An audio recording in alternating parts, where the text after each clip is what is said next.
আল্লাহর কসম, আমি আব্দুর রাজ্জাক বিন ইউসুফ আলহামদুলিল্লাহ কোরআন হাদিস মোটামুটি ভালোই বুঝি, আর আমি খুব দক্ষতার সাথে পড়ানোর চেষ্টা করি। একটা ক্লাসে যদি 500 ছাত্র থাকে, আমি যদি ক্লাসে ঢুকি, একটা ছেলে যদি আরেকটা ছেলের গায়ে এভাবে হাত দিয়ে চিমটি কাটে, আমি শিক্ষকতাই করব না। আমি যতক্ষণ ক্লাসে থাকি ততক্ষণ এটা কিয়ামতের মাঠ।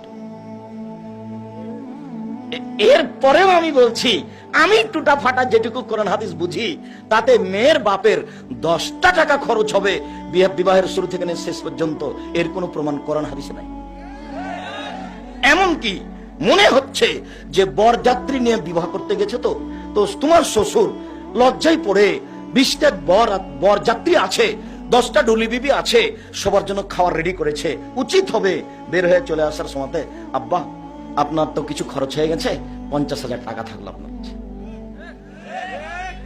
আমার এই কথা কি বুঝতে পেরেছেন? তার মানে খরচের কোনো পথঘাট মেয়ের বাপের বোঝা যায় না। আল্লাহর কসম, আমি আপনাদের কাছের মানুষ, বাড়ির মানুষ, আমি আপনার ছেলে, আপনার ভাতিজা, আপনার ভাই, আমি যেভাবে কোরআন হাদিস বুঝি, তাতে 1টা টাকা মেয়ের বাপের খরচ হবে এরকম কোন কোরআন হাদিস দিয়ে প্রমাণ করা যাবে না, বিধানে নাই। আর আমি যে কথা বললাম, এইভাবে উল্টে ধরার কোনো পথ নাই কিয়ামত পর্যন্ত। তো আল্লাহ নবী যে বললেন ফাতেমাকে, সালিনি মা শেতে, ফাতেমা তুমি যদি কিছু চাও তাহলে চাও, আমি তোমাকে দিব। বিচারের মাঠে আমি কোনো উপকার করতে পারবো না। এটা হলো বিবাহের অনেকদিন পরে। বিবাহের পরে সংসার দেখে মেয়ের বাপ জামাইকে বলতে পারে, আচ্ছা বাবা তোমার তো খুব সমস্যা, তুমি তো ভালো ব্যবসা বাণিজ্য করতে পারছো না, আমি না হয় তোমাকে 50,000 টাকা দিলাম, দেখো তো তুমি কিছু করতে পারো কিনা। সেটা ভিন্ন জিনিস।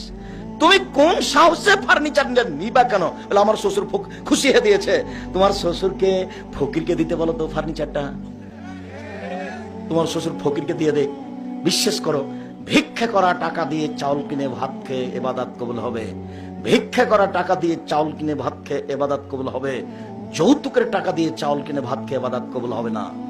এই ফার্নিচার, এই খাট, এই খাটলা, এই চৌকি, এই বাক্স, এই আলমারি, এই শোকেজ সন্ধ্যা হতে হতে ফেরত দিতে হবে। এখানে কোনো জিনিস রাখা যাবে না। সবগুলো অন্যায় ভাবে, জুলুম ভাবে এসেছে। আর জমি জায়গা বাপ মরার সাথে সাথে ভাগ করে দিতে হবে বোনের আগে। যদি যেটা চাপায় নবাব, কোনো সমস্যা নেই, ওটা গায়ে বান্ধাই। যদি ভুলে বোনে জমি জায়গা চাই বাপের, তাহলে তুই চলে যা বাড়ি থেকে, আর কোনোদিন আসবি না। এটা ভাই বলছে। বোনে কি বলেছে? বোনে বলেছে, ভাইয়া আব্বার মরা তো 10 বছর হয়ে গেল, তো আমাদের একটু জমি জায়গাগুলো দেও না, আমাদের কিছু একটু 2 শতক জমি দাও, নাহলে কিছু টাকা দাও।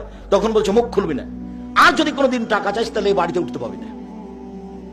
অথচ আমি বক্তব্যে বলেছি যে 15 বিঘা জমি রেখে বাপ মারা গেছে, একটা ছেলে একটা মেয়ে, তো ছেলে নিবে 10 বিঘা আর মেয়ে নিবে 5 বিঘা। সকালে ছেলে নিবে, বিকালে মেয়ে নিবে, এর প্রমাণ নেই।